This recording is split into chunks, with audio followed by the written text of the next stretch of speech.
जयनगर अनुमंडल मुख्यालय के कमला रोड स्थित आर्य कुमार पुस्तकालय सभागार में सोमवार की देर शाम किशोर कला मंदिर व ज्योत्सना मंडल के तत्वाधान में जयनगर के महान समाज सेवी स्वर्गीय महावीर प्रसाद मस्करा के 100 वर्ष पूरा होने पर उनकी कविताओं का संकलन को उनके पुत्र जीवनदीप अस्पताल के परियोजना निदेशक विमल मस्करा के द्वारा पुस्तक 30 का लोकार्पण एवं कवि सम्मेलन का आयोजन किया गया, जिसका उद्घाटन विख्यात कवि बुद्धिनाथ मिश्र देहरादून, ध्रुवेंद्र भदौरिया अलीगढ़, शैलेंद्र श्रीवास्तव प्रयागराज, जयनगर अनुमंडल के भूतपूर्व एसडीओ दीप नारायण सिंह, पूर्व मंत्री राम लखन राम रमन, डॉक्टर कमलकांत झा राष्ट्रीय कवि जयनगर ने संयुक्त रूप से दीप प्रज्वलित कर किया।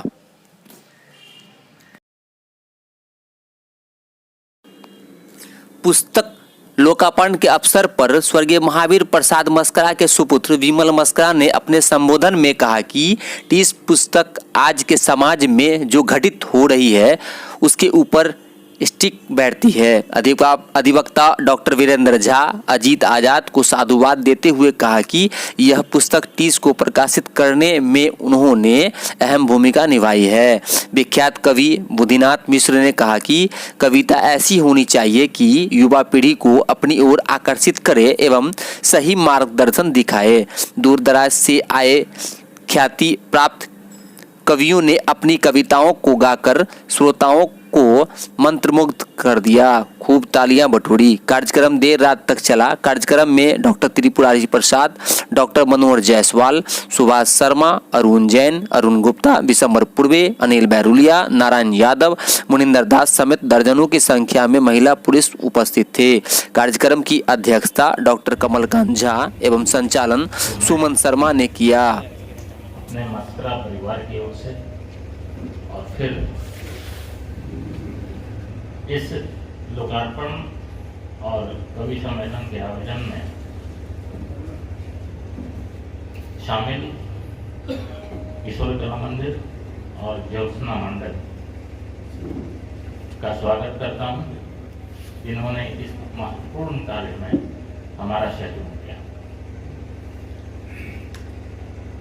हमें कहा गया है कि आज के लोकार्पण की पृष्ठभूमि के संबंध में कुछ कहूं। वस्तुतः यह विषय बहुत दिनों से मेरे दिमाग में था कि मैं आपसे इस संबंध में कुछ बात करूं।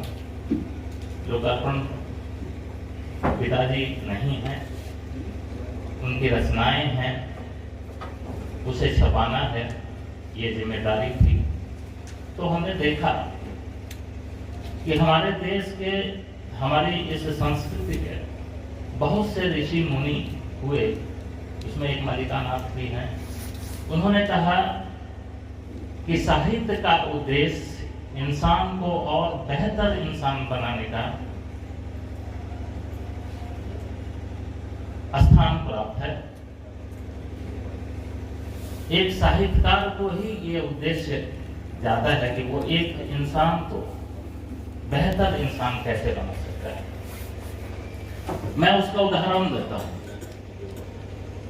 श्री कृष्ण के मद भागवत गीता जो अर्जुन ने सुनी, यदि व्यास जी नहीं होते तो वो गीता का सार क्या हम तक पहुंच पाता। एक कवि की ही वो ऐसी भावना थी, यह ताकत थी कि हम तक उस गीता के सार से अवगत कराया।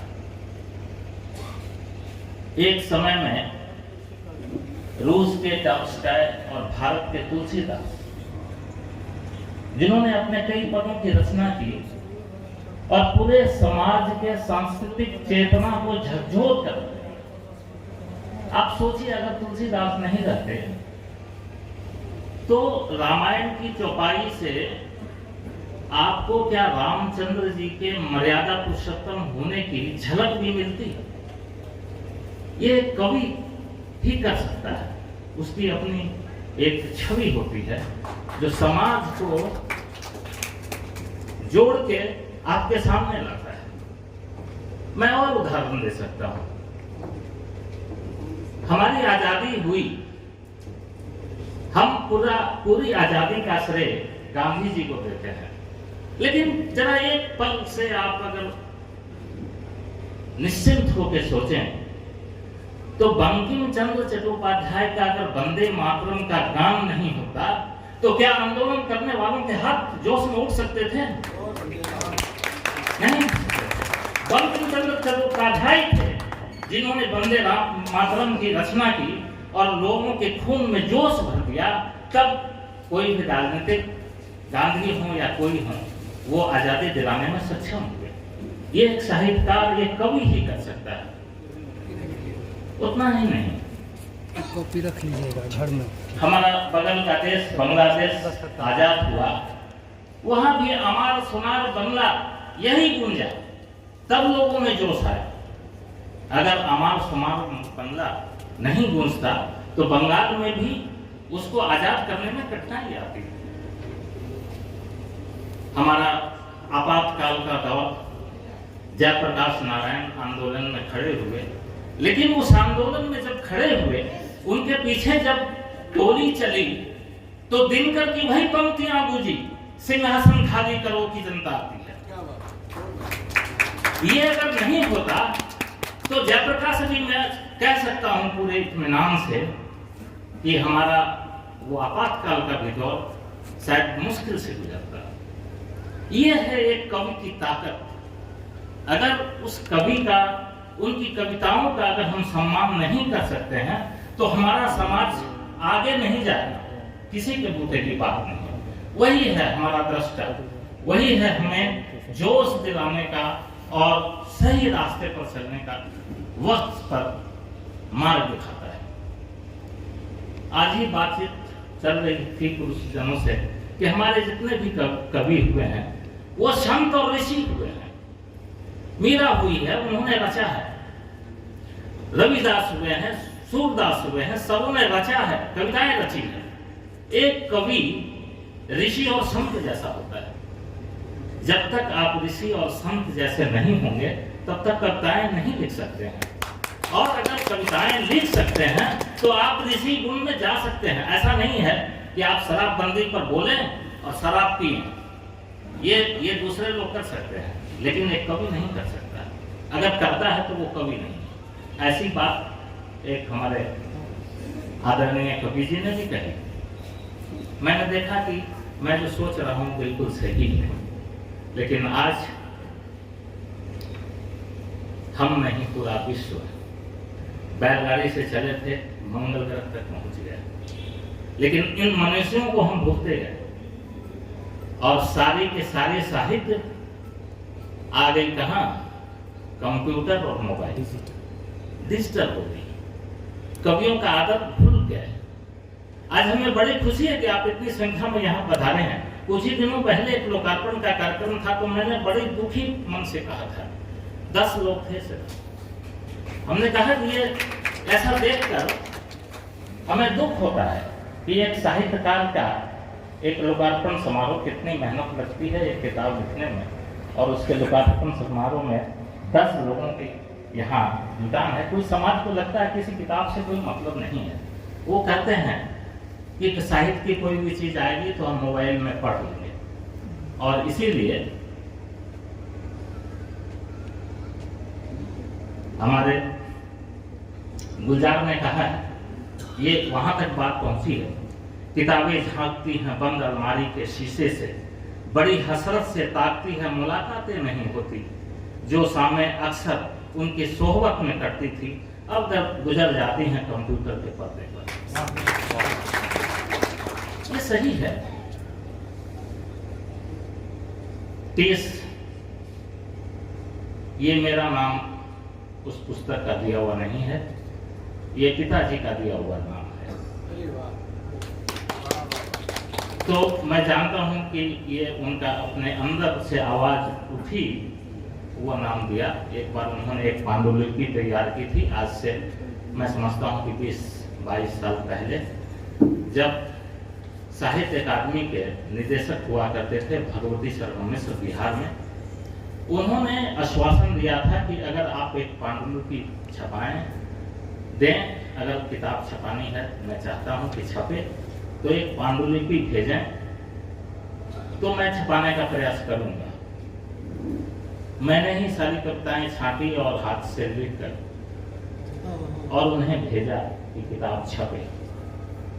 उन्होंने कहा, उस समय में कंप्यूटर पर डिजाइन करने का कोई नहीं था ऐसा प्रचलन, तो आप जो किताब पर 30 की जो फोटो देख रहे हैं वो मैंने ही अपनी कलम से बनाई, पिताजी की ये इच्छा है। लेकिन जब भगवती शरण मिश्रा जी को भेजी गई, वो राजभाषा निदेशक के पद से स्थानांतरित हो चुके थे और दिल्ली जा चुके थे, तो वो नहीं छप सके। फिर वो पांडुलिपि उनके पास सुरक्षित वापस आ गई। इसी तरह के कवि सम्मेलन के समारोह में हमने आमंत्रित किया था चंद्रनाथ मिश्र अमर जी को। वो हमारे पिताजी के अभिन्न। संयोग से जिस दिन वो आए उस कवि सम्मेलन में, उस दिन उसी समय एक भूकंप आ गया। वो घबरा गए, लेकिन उन्होंने कहा कि मस्करा जी के संबंध में ये कवि सम्मेलन है तो मैं निश्चित जाऊंगा। आज वो इस दुनिया में नहीं है, लेकिन वो आए तो वो बोले कि मैं सिर्फ ये कहने के लिए आया हूँ, और चूंकि भूकंप आ गया है, मेरे घर पर भी अव्यवस्थित व्यवस्था हो गई होगी, तो मैं तुरंत लौट जाऊंगा। सिर्फ ये कहने के लिए आया हूँ, यहाँ आया हूँ कि मस्करा जी की पांडुलिपि या जो भी संग्रह है आप छपाइए।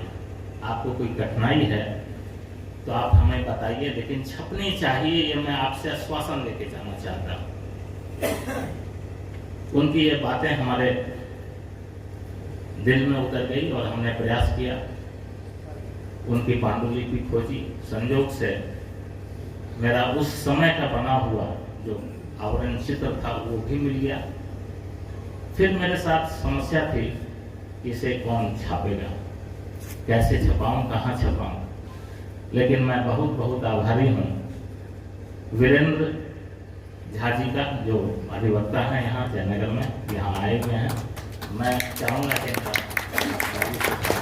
इन्होंने हमसे कहा कि अगर आप छपाना चाहते हैं तो मैं आपकी मदद करूँगा, और मदद ही नहीं की, बिल्कुल हमारे साथ हमने जैसा चाहा वैसा इन्होंने संयोग बनाया और किताब की पूरी पांडुलिपि प्रकाशक को भेजी। और वो प्रकाशक अजीत आजाद जी नामचीन मधुबनी के में स्थापित हैं और यहाँ पधारे हुए हैं। इनसे संपर्क हुआ, इनको हमने पूरी पांडुलिपि दी, चित्र भी दिया। 2-3 बार प्रूफ हम लोगों ने खुद देखा और बड़ी मेहनत से इन्होंने भी, हमने जैसा चाहा वो खूबसूरती और वो उसकी अच्छी छपाई जो हो सकी। मैं समझता हूँ कि पुस्तकें छपती है, लेकिन कम से कम गलतियाँ जिस किताब में हो आप 30 में पाएंगे। हम लोगों ने 3-4 बार उसका शुद्धिकरण करने के लिए इनको परेशान भी किया, लेकिन सहृदय ये हमारे साथ सहयोग ही नहीं किया। इन्होंने पूरी तरह से मदद की और आज वो किताब छप कर आपके सामने है। मैं कोशिश करूंगा कि अधिकांश लोगों को जो अभी हम लाए हैं, हमने सोचा नहीं था 10 की उपस्थिति थी तो कितने लोग आएंगे, मैंने सोचा भी नहीं था। लेकिन मैं आश्वासन देता हूँ कि जितने लोगों को मैं दे सकूँगा मैं यहाँ दे देता हूँ। उसके बाद जिनकी भी इच्छा हो पढ़ने की, आप मेरे पास आएंगे, हम आपको किताब निश्चित रूप से उपलब्ध कराएंगे। बेचने का मेरा कोई मकसद नहीं है, लेकिन किताब आप तक पहुँचे ये मैं जरूर चाहूँगा। विशेष निवेदन इस पुस्तकालय से करूँगा कि वो एक किताब इस पुस्तकालय में, लेकिन ये कहने की मैं धृष्टता कर रहा हूँ कि आपको वो किताब सुरक्षित रखनी होगी, क्योंकि सुरक्षा की जिम्मेदारी आपको लेनी होगी। चाहे वो सचिव हों, चाहे उसके कोई भी पदाधिकारी सुनते होंगे, तो इस बात की गारंटी देनी होगी कि आप उस किताब को सुरक्षित रखें और पढ़ने में आप पाठकों को सहयोग करें। यही एक 30 की अंदर में बहुत 30 मेरे भी है, उन 30 के साथ यही मेरी पृष्ठभूमि है। आप पढ़ेंगे और उस 30 को कम करने के लिए मैं आपसे आग्रह करूंगा कि आप अपनी टिप्पणी, आपको कैसा लगा, कैसी किताब, कविताओं के बारे में तो मैंने कुछ कह नहीं सकता हूँ, वो तो मनीषी लोग बैठे हैं, इन्होंने हमने किताब दी है, वो अपनी टिप्पणी देंगे थोड़ी देर में, लेकिन कैसी छपी, हमारा प्रयास कैसा रहा, इसकी टिप्पणी आप जरूर करेंगे तो हमें प्रसन्नता होगी। अब आगे का टिप्पणी का कार्यक्रम है। मैं क्षमा चाहता हूं कि लोकार्पण के बाद दूसरा सत्र जो कवि सम्मेलन में चले, लोकार्पण के लिए और भी बहुत सारे लोग बोलना चाहेंगे, लेकिन किताब आपके पास जब आएगी उसके बाद अगर टिप्पणी करें तो ज़्यादा अच्छा होगा। जिनको हमने किताब दी है उनमें से सिर्फ 3 व्यक्ति को और एक जिन्होंने मुख्य अपनी बात लिखी है, गिरू झा, और 2 व्यक्ति और जिनको किताब हमने भेजी, उनकी क्या टिप्पणी है वो आएंगे और उस संबंध में कैसी लगी उनकी रचना, कैसी किताब, ये आपसे बात करेंगे। मैं क्षमा मांगते हुए आपको